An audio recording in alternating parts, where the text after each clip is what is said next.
자, 오늘 말씀은 예레미야 31장 1절로 9절까지 말씀입니다. 함께 읽습니다. 여호와의 말씀이니라. 그때에 내가 이스라엘 모든 종족의 하나님이 되고 그들은 내 백성이 되리라. 여호와께서 이같이 말씀하시니라.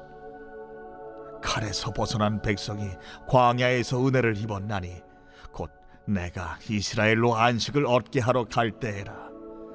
옛적에 여호와께서 나에게 나타나사 내가 영원한 사랑으로 너를 사랑하기에 인자함으로 너를 이끌었다 하였노라.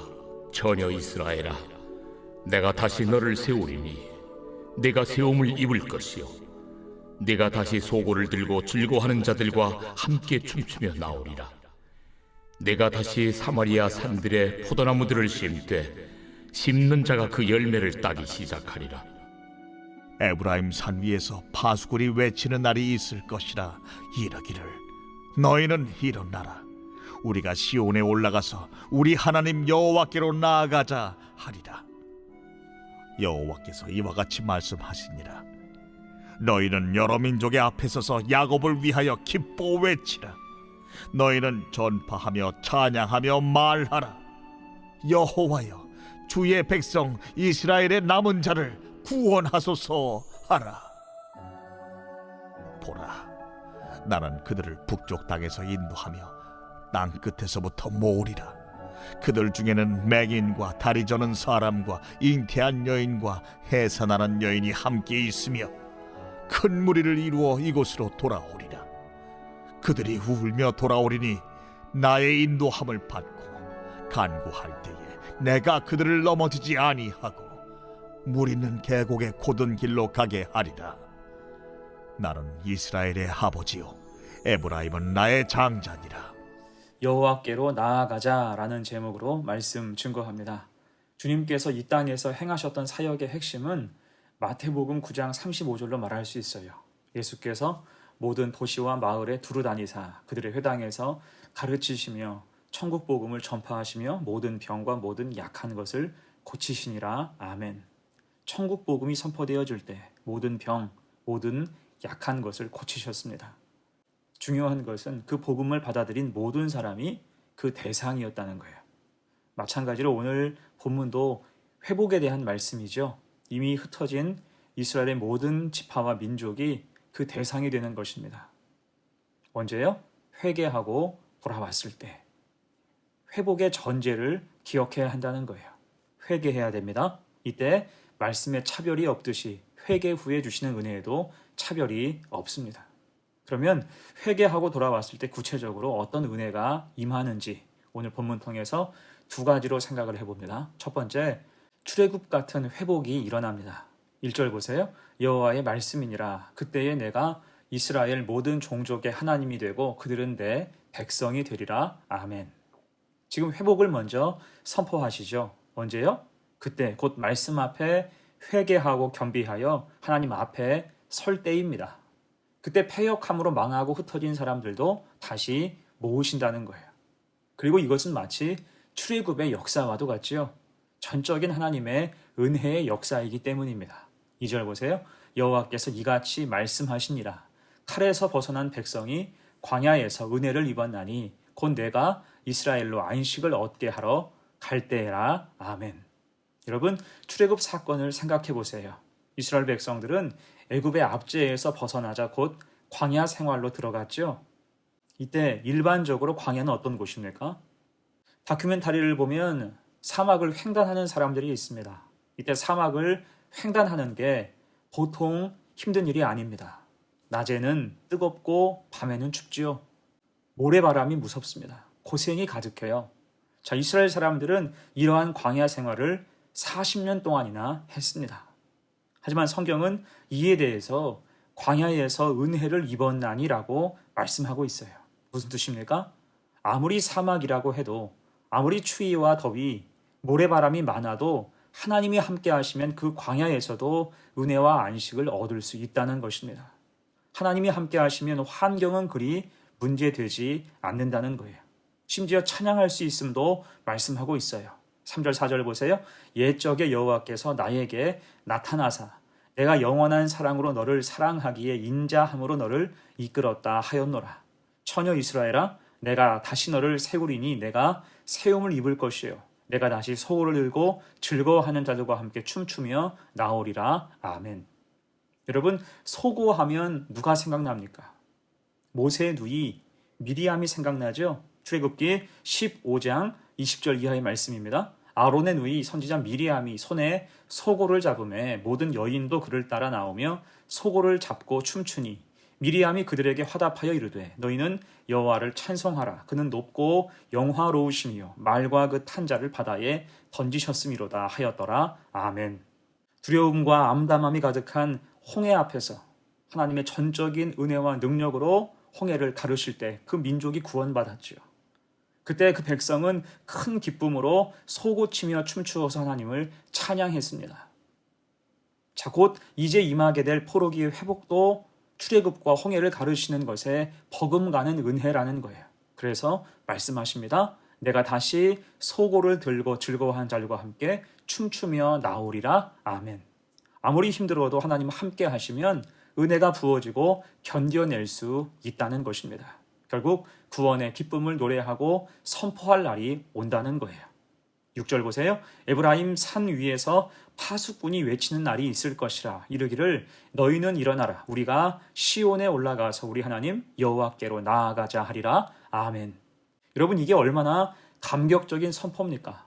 패역한 그 백성들이 돌아와서 선포하고 찬양하는 거예요. 광야를 지나 다시 은혜의 땅에 서게 된다는 것입니다. 너희는 일어나라. 우리가 시온에 올라가서 우리 하나님 여호와께로 나아가자. 아멘. 그래서 이 말씀의 포인트가 무엇입니까? 회개하고 고백하며 다시 말씀 위에 굳건히 설 때 하나님은 모든 과거를 용납하시고 마치 출애굽의 역사와 같은 은혜를 부어주실 수 있다는 것입니다.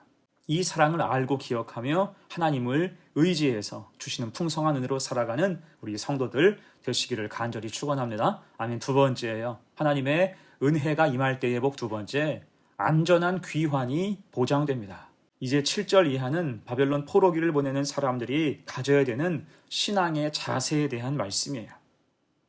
하나님은 이미 70년간의 포로기를 선포하셨죠. 예레미야 29장 10절입니다. 여호와께서 이와 같이 말씀하시니라.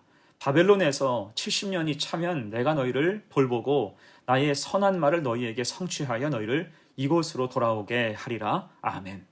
그러면 이 기간을 어떻게 보내야 될까요? 오늘 7절입니다. 여호와께서 이와 같이 말씀하시니라. 너희는 여러 민족의 앞에 서서 야곱을 위하여 기뻐 외치라. 너희는 전파하며 찬양하며 말하라. 여호와여 주의 백성 이스라엘의 남은 자를 구원하소서 하라. 아멘.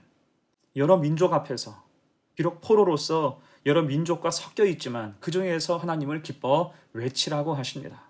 폐잔병처럼 위축되어 있지 말라. 오히려 찬양하며 말하라. 하나님을 선포하며 입술로 시인하고 증거하라는 것입니다. 곧 믿음은 더 견고해져야 한다는 거예요. 그리고 이스라엘의 남은 자를 구원하소서.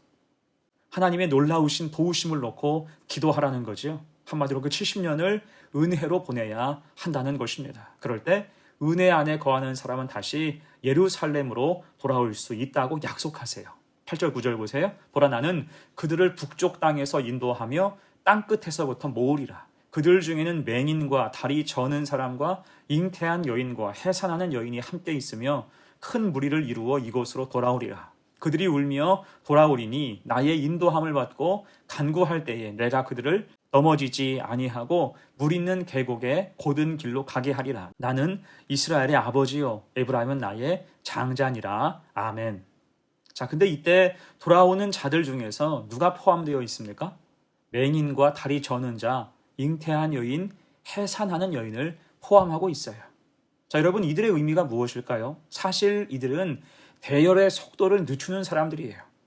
그 힘든 먼 길을 가면서 돌봐줘야 되는 사람들입니다. 손이 많이 가는 사람들. 그래서 광야를 지날 때 힘든 여정에는 포함하지 말아야 되는 사람이라는 거예요. 하지만 오늘 말씀에서는 이들을 배제하지 않으십니다. 하나님은 이들 모두 같이 돌아오게 될 것을 말씀하고 있어요. 무슨 뜻일까요? 하나님이 친히 돌보신다는 거예요. 믿음을 지키고 은혜 안에 거하는 사람 모두를 하나님이 돌보신다는 것입니다. 힘이 들고 어려워도 찬송하며 믿음을 지킨 사람들을 친히 인도하신다는 거예요. 그것도 그때 넘어지지 않고 숨어오지 않고 물 있는 계곡의 곧은 길로 당당하게 돌아오게 하신다 약속하세요. 하나님이 안전하게 지키신다는 거지요. 여러분, 나중에 에스라서의 말씀을 보면 이 부분이 정확하게 이루어짐을 알 수가 있습니다. 에스라 8장 21절과 23절이에요. 그때 내가 아하와 강가에서 금식을 선포하고 우리 하나님 앞에서 스스로 겸비하여 우리와 우리 어린 아이와 모든 소유를 위하여 평탄한 길을 그에게 간구하였으니 그러므로 우리가 이를 위하여 금식하며 우리 하나님께 간구하였더니 그의 응낙하심을 입었느니라. 아멘. 에스라가 포로기의 사람들을 데리고 돌아올 때 그가 바사왕 군대의 호의를 받을 수 있었지만 에스라는 아무 요청하지 않았습니다. 오늘 주셨던 말씀대로 겸비하여 기도하며 금식하고 나아갔을 때 그들은 그 먼 길을 아무 사고 없이 다 데리고 무사히 귀환할 수 있게 되었습니다. 그만큼 하나님 말씀을 신뢰하고 믿음으로 그 길을 나아갈 때 하나님의 선한 인도하심, 지키심, 역사하심은 분명했다는 것입니다. 그래서 여러분 기억하세요. 하나님은 고난 중에도 믿음을 지키는 자, 말씀으로 사는 사람 그 누구도 포기하지 않으십니다. 늦더라도 함께 가시고 천천히 하지만 정확하게 결국 도달하게 하신다는 거예요. 그 믿음으로 우리 인생의 길도 광야를 지나서 결국 천성에 이르게 되는 복된 성도가 다 되시기를 간절히 축원합니다. 아멘. 이제 말씀을 마무리합니다. 오늘 하나님은 그 백성을 모으세요. 1절 말씀처럼 내가 이스라엘 모든 종족의 하나님이 되고 그들은 내 백성이 되리라 약속하고 있어요. 언제요? 회개해서 신실함을 회복하고 그 믿음을 바르게 세워서 은혜 안에 있는 사람에게는 하나님께서 출애굽의 역사, 회복의 역사를 부어주신다는 것입니다. 그 인자하신 하나님의 약속 앞에서 신실하게 믿음의 길을 갈 수 있는 우리 성도들 다 되시기를 간절히 축원합니다. 아멘. 함께 기도합니다. 하나님 아버지, 주홍같이 붉은 죄를 지었을지라도 회개하고 겸비할 때 흰 눈처럼 모든 죄를 사해 주시니 감사합니다. 오늘 그 백성을 향한 사랑이 곧 우리를 향한 사랑임을 깨닫게 하셔서 늘 바른 믿음으로 살게 하시고 믿음 안에서 서로 끌어주고 밀어주게 하셔서 함께 예비하신 천성을 향해 나아가는 복된 교회와 성도가 되게 하옵소서. 인생의 광야를 지나는 사람이 있습니까? 하나님 친히 돌보셔서 출애굽의 역사를 맛보게 하옵소서. 감사드리며 예수님의 이름으로 기도하옵나이다. 아멘.